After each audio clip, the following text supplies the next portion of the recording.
High court के आदेश की LDA द्वारा अवमानना को लेकर राजधानी लखनऊ के यूपी प्रेस क्लब में पार्श्वनाथ सिटी के निवासियों द्वारा प्रेस वार्ता का आयोजन किया गया। आज प्रेस वार्ता हो रही है। सभी लोग आज यहाँ पे पार्श्वनाथ सिटी के निवासी अपनी कॉलोनी की एक दीवार बचाने के संबंध में यहाँ सभी लोग इकट्ठा हुए और उम्मीद करते हैं कि इस देश का चौथा लोकतंत्र हमारे पूरी तरीके से समर्थन करेगा। हमारी बात पूरी तरीके से लॉजिकल है और सही है। पार्श्वनाथ सिटी 2007 में लखनऊ विकास प्राधिकरण द्वारा अप्रूव्ड सोसाइटी है। 2024 में इसका नक्शा बदल दिया गया एलडीए के द्वारा। जिन प्रमाणों पे नक्शा बदला गया वो प्रमाण पूरी तरीके से सही नहीं थे। हमने इस बात को हाई कोर्ट में इसके ऊपर एक रिट डाली और उस रिट में कोर्ट ने भी हमारे पक्ष में ही इंटरिम ऑर्डर दिया और अभी फाइनल ऑर्डर में हाई कोर्ट ने इस पे वो दिया हुआ है कि एक वर्डिक्ट नहीं दिया है, फाइनल ऑर्डर दिया है कि इसकी जांच अब एलडीए बीसी को कंप्लीट 2 महीने में कंप्लीट कर करके देनी है। अब मामला यहाँ पे आता है कि अभी 12 तारीख को एक लेटर एलडीए ने निकाला हुआ था कि 12 तारीख को इस सोसाइटी की दीवार तोड़ दी जाएगी। जो इंटरिम ऑर्डर थे हाईकोर्ट का, उस हाईकोर्ट के इंटरिम ऑर्डर में भी मेंशन था ये बात कि जब तक ये फाइनल मामला नहीं हो जाता, जब तक इसकी पूरी सुनवाई नहीं होती, तब तक इस दीवार को नहीं तोड़ना है, तब तक ये वैसे ही रहेगा। एक चिट्ठी ऐसी निकाली गई है जिसमें संयुक्त पुलिस आयुक्त को लिखा गया है कि आप वहां पर पूरे पुलिस बल के साथ जाइए, डॉक्टर की टीम लेकर के जाइए, एम्बुलेंस लेके जाइए और दीवार को तोड़ के आइए।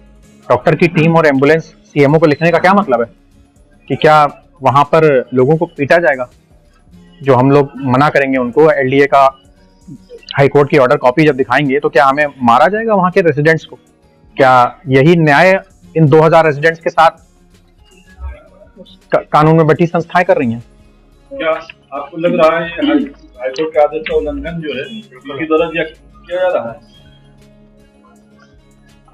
आप सभी लोग विवेकशील हैं और अपने विवेक से स्वयं बताएं कि यहाँ पर 10 फरवरी के हाईकोर्ट के ऑर्डर इंटरिम ऑर्डर में ये बात साफ साफ लिखी गई है कि any action in the meantime based on the impugned map shall be abide by further order results of the writ petition.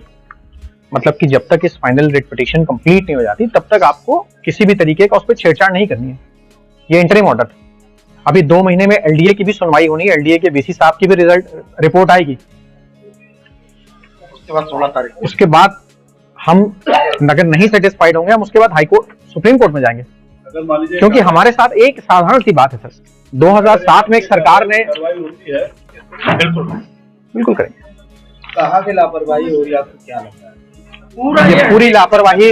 पूरी लापरवाही लखनऊ विकास प्राधिकरण की है। एक बिल्डर को पूरी तरीके से फेवर देने का मामला है। क्या कोई सरकारी भवन बनाया जा रहा है वहां पे जो रास्ता दिया जा रहा था? एक प्राइवेट बिल्डर को एक दूसरी ही गेटेड कॉलोनी से रास्ता, मतलब आप समझ रहे हैं कि आपका घर है और कह दिया जाए भैया ये बगल में मकान है, आपके घर का रास्ता तोड़ के हम इनको अंदर से रास्ता दिए जा रहे हैं, तो क्या आपको कभी मंजूर होगा? हो ही नहीं सकता। ये वही बात हम बिल्कुल हमारे साथ की जा रही है। सर एलडीए बीसी से बात भी करी, हम लोगों ने अपना पूरा मामला रखा, मामला हाईकोर्ट तक गया। हाईकोर्ट ने अपने इंटरिम ऑर्डर में जिसमें कहा भी कि जब तक इस पे पूरी तरीके से आदेश नहीं आ जाता आपको इस नक्शे के साथ कोई भी छेड़छाड़ नहीं करनी, कोई दीवार नहीं तोड़नी। उसके बावजूद भी ये चिट्ठी निकाल दी गई जिसमें लिखा गया कि 12 तारीख को पूरे पुलिस बल के साथ, डॉक्टरों की टीम के साथ सब लोग आएंगे और वो दीवार को तोड़ के लेके जाएंगे। 12 नवंबर यानी कि कल। इसको लेटर जो जारी किया गया है, हाईकोर्ट का ऑर्डर है कि कोई छेड़छाड़ नहीं की जाएगी। सर इस लेटर को लेकर के हाईकोर्ट की टीम इसके पहले भी 2 बार पूरी कॉलोनी में आई, सबको दिखाया। हम लोगों ने उनसे रिक्वेस्ट करी कि सर अभी रुक जाइए, तो वो 1-2 बार रुके भी। इस तरीके के 2 लेटर पहले भी दे चुके थे मगर कार्रवाई नहीं करी। मगर अब इस तरीके के चिट्ठी को जिस तरह से जिस कड़े शब्दों में उन्होंने लिखा है और जिन जिन अधिकारियों को उन्होंने इसमें संबोधित किया है वो देख पुलिस विभाग भी गए हम लोग। उन्होंने कहा कि अगर एलडीए हमसे फोर्स मांगेगा तो मैं दूंगा। मुख्यमंत्री के यहाँ भी हम लोगों ने इसकी कंप्लेन करी है और हमें पूरी उम्मीद है माननीय मुख्यमंत्री जी इसके ऊपर संज्ञान लेते हुए जरूर कुछ कार्रवाई करेंगे। लूट डकैती का अड्डा है। यदि कल ऐसी कोई कार्रवाई होती है तो उसके बाद आपका अगला बिल्कुल स्पष्ट है, हम सभी एलडीए से पीड़ित हैं। हमारा अड्डा अभी तो फिलहाल अगर कोई कार्रवाई होती है तो वो कार्रवाई गलत होगी, पहली चीज। अब कोई गलत कार्रवाई होगी तो हम क्या कर सकते हैं? हम फिलहाल तो रोकेंगे, वो हमको पीटेंगे, हम पीटने के लिए तैयार हैं। सारे कॉलोनी के बच्चे। जहाँ बताया कि आपने अपनी बात मुख्यमंत्री जी से मुलाकात नहीं हो मुख्यमंत्री जी से मुलाकात 3 नंबर कमरे में दे दिया गया था। दे दिया गया।